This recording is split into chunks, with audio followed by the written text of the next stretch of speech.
the good news is that things continue to improve. It feels like every single week we get some sort of a notification about this company wanting to write more business. This company is writing solar panels now, and they weren't before. This company, I mean, we had 3 companies in the last month take rate decreases. So that's not normal. So we've always kind of been saying along, the last year or so that companies are going to have to start making money again. Some are not still. So you've got that. And then we've also, we're looking for underwriting guidelines to loosen, and we're looking for more companies to come into the state. And all those things are definitely happening. So I think ultimately we're looking at a year and a half until things stabilize. And when I mean by stabilize, that doesn't mean rates are going to plummet. It just means that we're not going to continue to see these massive increases from the majority of the companies that we write with, which is what's been going on for quite a while now. So ultimately, just some good news in there. I did want to bring up a couple things today. I don't think I brought this up last time, but we recently had a company that's as far as solar panels go. We've got a company that is writing full replacement cost on solar panels. They'll take Tesla panels. It's basically wide open. If there's net metering going on where there's power going back and forth from the grid, they'll take that too. We have another company that's basically doing the same thing as an endorsement onto their policy. So solar panels has always been rough, and now it's still rough, but there's options. Home insurance companies are catching up a little bit, which is great. The other thing I wanted to really stress right now, not to be the bearer of any bad news, and this is really not bad news, but we are getting ready to hit hurricane season again, and which is always a little bit of an uneasy time for a lot of people. And you've probably read a lot of the forecasters because of the water temperatures are higher than normal this year, and El Nino is more prevalent instead of El Nino, and so they're predicting a above average hurricane season. And you've got people that are predicting even record hurricane season, right? So that doesn't mean anything necessarily for us. Things we've all heard before. Yeah, we've seen it before. To me, it only takes one storm. So it doesn't matter if you have 10 in a year or 20 in a year. It just depends on where they go. We're always more concerned about anything springing up in the Gulf than we are as much, things in the Atlantic. But we got to be prepared, right? So the one thing I always stress at this time of year, and I just want to stress to any of the realtors and also to you on your team as well, the Van Dyke team, it's really, really important at this time of year that we really partner together and all be on the same page as far as what we need to be on the lookout for, the information we need to be collecting, because we always end up in a situation, it happens every single year, where if we have a storm that's going to hit the state of Florida, period, most of the companies are going to shut down. They're going to cease binding policies, and they're going to put a deadline on it. So basically what normally would happen is that, let's say it's a Tuesday, and all of a sudden something springs up in the Gulf, and the companies will, across the board, will say, okay, at 5 p.m. today, or at 3 p.m. today, or at 8 a.m. tomorrow morning, we are going to put a hold on all bind requests. So what that means is that gives us whatever that deadline is, and we have different deadlines for all 40-something companies we have. We have a deadline on how quickly we can bind policies, or we basically are trying to bind policies as quickly as we possibly can before they completely put all those put it on hold. So what ends up happening is we are rushing, and that would mean me, that would mean Lindsay, everybody is bind as quickly as possible to try to get as much bound before all the companies basically put a hold on bind requests. And so basically what ends up happening is we can't be at that time struggling to find information about clients, because that happens a lot. And I know that y'all have seen this happen before, where we'll have a realtor that will send us an address. I've had this happen hundreds of times, where a realtor will send me an address. Hey, can you rush a quote on this for me, or get a quote to me on this? It's a primary residence. Say, sure. So we write a quote, we send it in to that realtor. Don't hear a thing after that, maybe for a couple of weeks. And then Van Dyke Mortgage sends us a request to bind the policy. And that's the first time we've seen that client's name, right? We have no information about that client other than what you put on the bind request. So at that point in time, we then have to, okay, where are the inspections? We need to contact the client, because we don't even know what their date of birth is. We don't have hardly any of the information we need to fill out an application. That's fine during the year. It's not fine during hurricane season. So for any realtors that are on the call, and for also you guys at Van Dyke, there's really two main things, but one of the main things we can do during hurricane season is, at the very beginning of the process, we need contact information for the clients, so that we can get every piece of information that we can get from them at the very beginning. I have had to many, many times in the past. It'll be 4:30 in the afternoon. All the companies are shutting down at 5 p.m. And I am trying to get someone to call me back from work to give me their date of birth, because I can't bind the policy without their date of birth and some other pieces of information.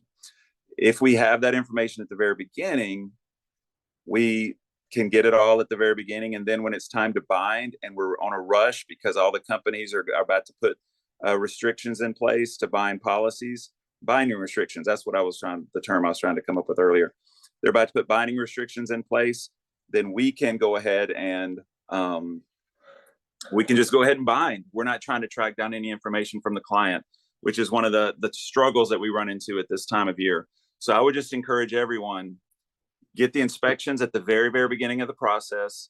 And then even more important sometimes than that, trust us with your clients. Give us their contact information at the very beginning, so that we can get their information at the very beginning of the process, right when they go under contract, so that everything is ready to go.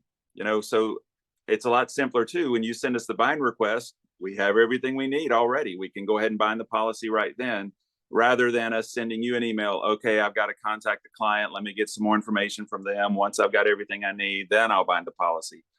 It's one thing to do that during the year when it's not hurricane season, but during hurricane season, we cannot be doing that. Especially this year when they say we're going to have a lot of storms. That means we might end up in a situation, whether we get hit or not, we're going to end up in a lot of situations where the state of Florida is going to go under a binding restriction, and we're just not going to be able to bind policies. And now, if it's not a bad storm, that might last a few days.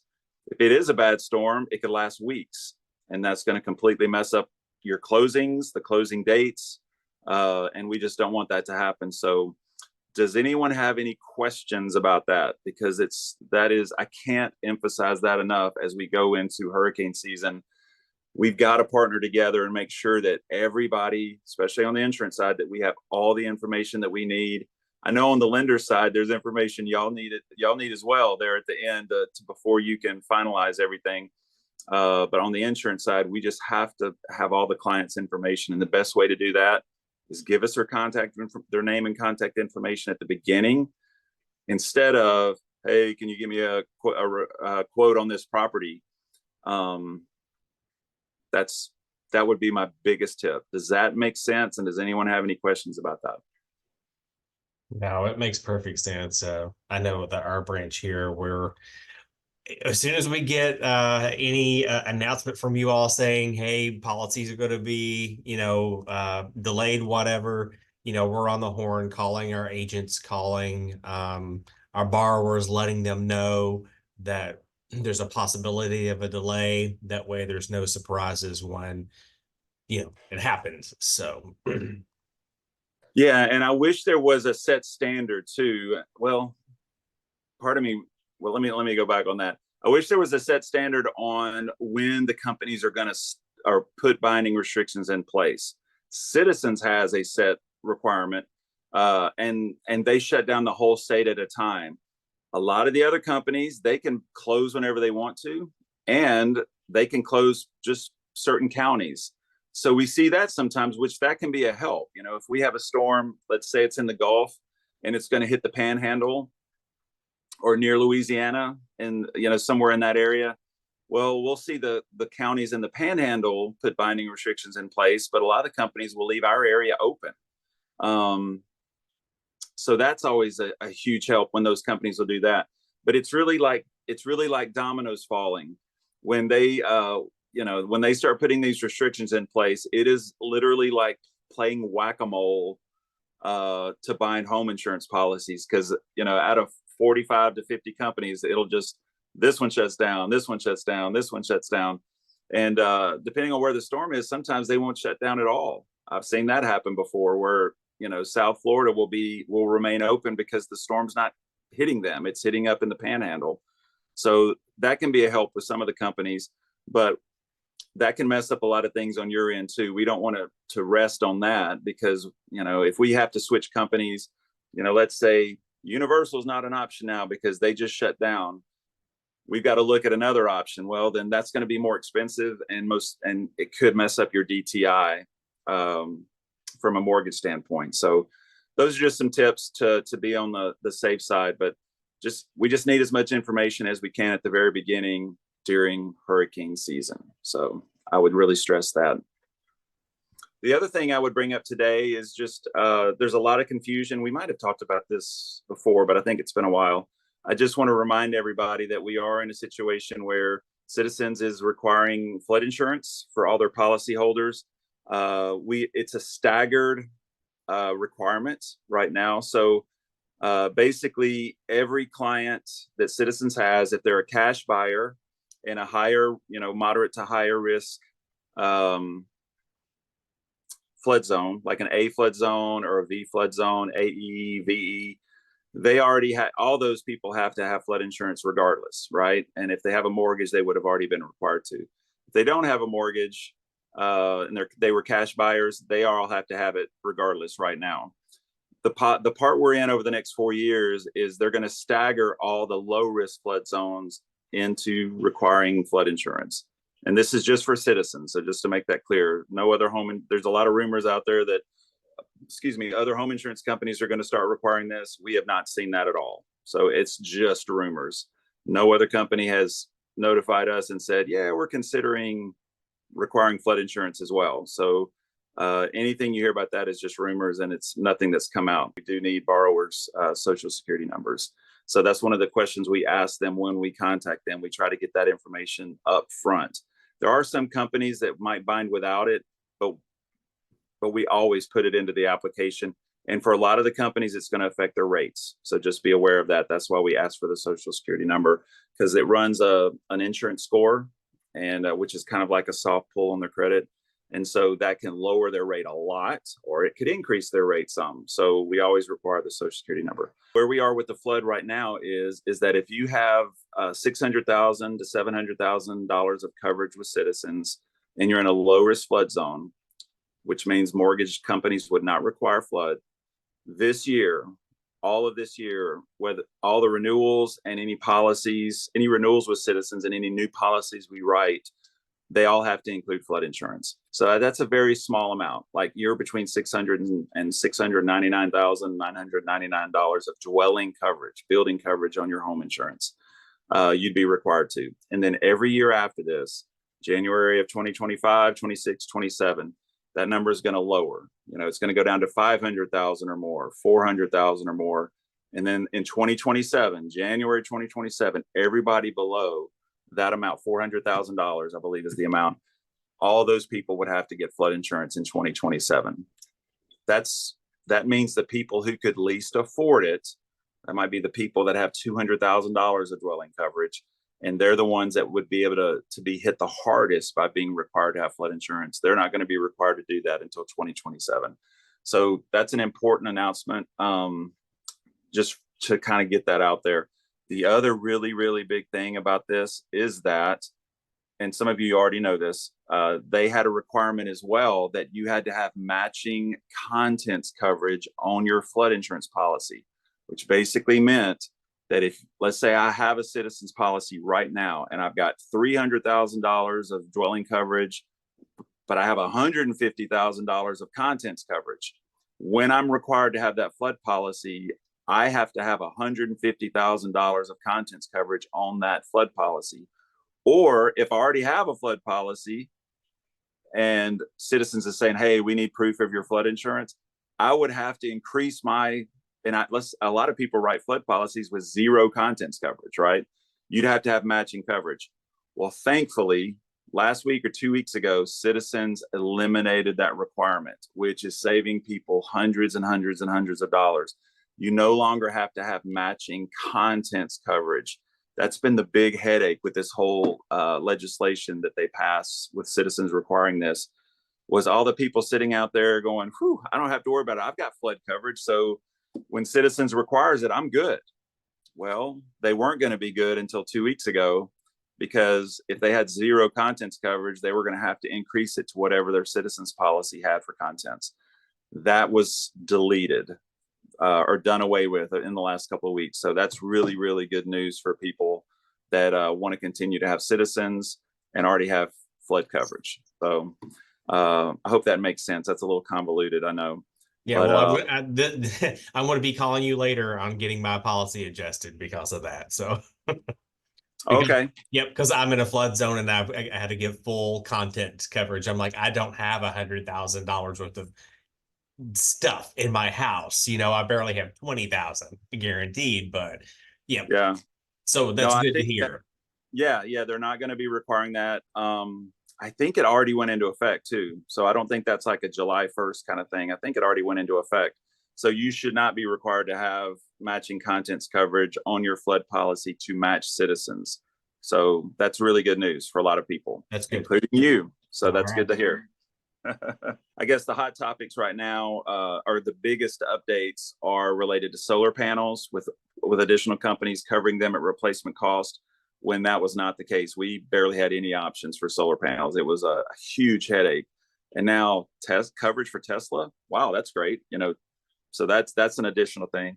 So that, and then the contents coverage on a flood policy not being required to match Citizens contents coverage. So that's a huge thing, issue as well. Other than that, everything's really good news. We're just seeing a lot of great things in the market right now, with companies actually lowering their rates. Not a lot, but a few. And we can see the light at the end of the tunnel, which is really good news. Is the grid for halting binders within 400 miles of Florida. So no, Citizens has a specific, it's not by how many miles it is, it's when the hurricane warning drops. Let me make sure. I can actually add that information in. I think it's 36 hours from, no, let me repeat that. When there has become a hurricane watch or hurricane warning for the area, that's usually when Citizens will immediately put a binding request for the entire state. They are an all or nothing as far as putting halting binding requests. They will basically shut down the whole state. Doesn't matter where the storm is or anything like that. Every other company usually follows right behind Citizens. Citizens usually, most of the time, has been first. Not always, but a lot of times has been the first one to shut down. And then other companies just start following right behind them. And that's where we have to try to bind as quickly as possible. But I'm pretty sure it's when a hurricane watch or warning is issued for the state of Florida. There are some exact numbers in there, and I don't have that information in front of me right now. So I apologize for that. But it's an all or nothing thing with Citizens. The whole state will shut down for them. Can a buyer get insurance with a tax ID if they don't have a social? I don't believe so. I've never seen a tax ID as an option into a home insurance policy. Now, there are companies who won't change their rates because of a social security number, so we might be able to put it in without that number. But the social security number is normally required, and a tax ID would not be something we could put in unless someone's changed that recently, but I have not seen that before. I think the main thing right now I would just say is that um, more than ever before, you just need options. I think that's the best thing that we have. One of the best things we have to offer is we just write with more companies than anybody else. We can solve a lot of problems.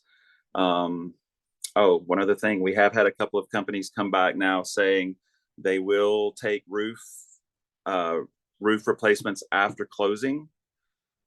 We used to have a lot of that. Um, I wouldn't bank on it because they're still going to want to review ahead of time. They're going to want a roof contract, the estimated date the roof's going to be put on. They're going to want a down payment, all those sorts of things. And then they'll review it to approve to allow that 30 days after closing. There's no guarantee they're going to approve it, but there's a couple of companies saying that they will do that. What's becoming more popular right now is that we've got roofers that are willing to take payment at closing, and they'll replace the roof before closing. So that's a big thing that roofers have started offering as a result of this option just not being out there like it used to be for repairs within 30 days after closing. So are you saying they will now allow replacement of roof 30 days after closing? What exactly were you saying? I didn't get that clear. yes. So Okay. there are two companies. There are two companies that have come out. Citizens is actually one of them. I can't remember offhand. I think Security First is the other one. Anyway, we have two companies that have come out saying they will do it. The problem is they want to review it ahead of time, and they have to approve it before we'll bind the policy. So if you've got a really short closing window, that's probably not going to be an option for you. But if you've got a little bit of time and we can get all that information that they would require, including, proof, like a signed contract with the roofing company, the date that says, hey, this is the date we're going to replace it, and it's within 30 days after closing. If you have all that information, we can submit all that to the home insurance company at the time we are ready to bind. Like, we would have to have all the information to bind, including inspections, everything, turn all of it in, and then wait for them to get back with us on whether they approve it or not. We've seen some of those approved. We've seen some of them not approved. So that's why I'm saying don't bank on that. But if you have the time, if you're not closing for a month and a half and you can get all the information in, or even if you're closing, let's say 3 or 4 weeks down the road, and we have everything, the inspections are great, 4 points passed, it's clean, we have all the client's information, we can submit it and just see if they will approve it. And if they'll approve it, we'll bind it. So just be aware of that.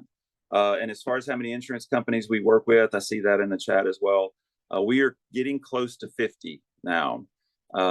So we still say 40 plus, but close to 50 home insurance companies, 20 flood companies, and around 13 or 14 auto insurance companies. So that's the advantage of us being an independent broker, is we can get approved to write policies, with companies. That's how we write business. We're not limited like a State Farm or an Allstate to, we can only write with our approved company plus a few others. We can write with as many as we want to, as long as we can get approved to write by them. I only know of a few companies out there that we're not writing with that are common in the state of Florida, and it's because they don't want to add any agencies. And so we've been kind of on hold with a few companies out there. But besides them, this is why we write with more than anybody, more than 95% of the agencies out there. There's not many agencies out there writing with 45 to 50 home insurance companies. Hi, this is Dina. Hey, Dina. I have a soon-to-be listing, and they're telling us they've done repairs on their roof like in stages. So Okay. like they did one part, then another part. How will that affect? They need to have permits on that work, though, right? In order to get. Yeah, you would need to have the permits. The inspection, how it comes across on the inspection, is going to be really important. The biggest concern is what it looks like visually. If it looks like it's been patched, like different color shingles, or if it's tile and you've got different color tile, just from a visual standpoint, most of the companies will not take that. They will look at that and go, oh, there's something wrong with that roof. So then it would boil back down to how old is it? Now, if it's newer, or if it's, let's say, 10 to 15 years old, and it's had a couple of minor repairs and you can't even tell that they had any repairs because it looks perfect, then that shouldn't be an issue. But you would definitely want there to be work permits showing that they've had repairs made. But if it looks like a patch job, that's going to be a problem regardless. Okay. Happens all the time.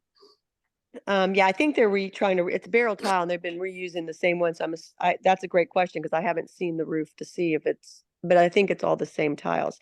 But thank you so Yeah, that much. I should be enjoy okay. listening to y'all, and I thank y'all for inviting me to the call. So I try to get on every time I can. I did call your office one time and I spoke to a really nice girl because I want to have a new storage because the company I use currently, they don't have many companies that they're writing with. So it seems like I've been limited in, especially with a lot of people needing to do the work, like, that before closing or after closing and stuff like that. So I need to go, I'm going to find her contact again and call and get back. Yeah, and be please do. organized with my vendors. Yes. So thank you. Yeah. And my number's on the screen. If you call my number, if I don't answer, which like today, I leave here I've got 3 events today, back to back to back. When I don't answer the phone, it rings through to another agent. But our main number, the number I would tell you to call is 727-584-9999. That's our main office. We have a lot of in-house agents that can help you with any quotes you need. Yeah, did you have twins? Did you I have don't twins? have twins. No. Somebody had twins when I had called or something. So it was like, Oh yeah, that's yes, that's what's his name? What did his name just it's the guy that's helped a lot of the Van Dyke people. Yeah, I think he had been on the call one day too. Yeah, I this is all valuable information, so I thank y'all for doing it, and I thank Van Dyke for inviting me onto the call. So thank you. Van Dyke is awesome, and we're thankful for them too, for allowing us to come on here once a month and just kind of give y'all some updates and answer any questions we can. I love it. I enjoy them. I enjoy it very much. Oh, we enjoy you as well. So thank y'all. It's always good to see y'all. We're going to right. be sponsoring an event with y'all coming up this month, so looking forward to that.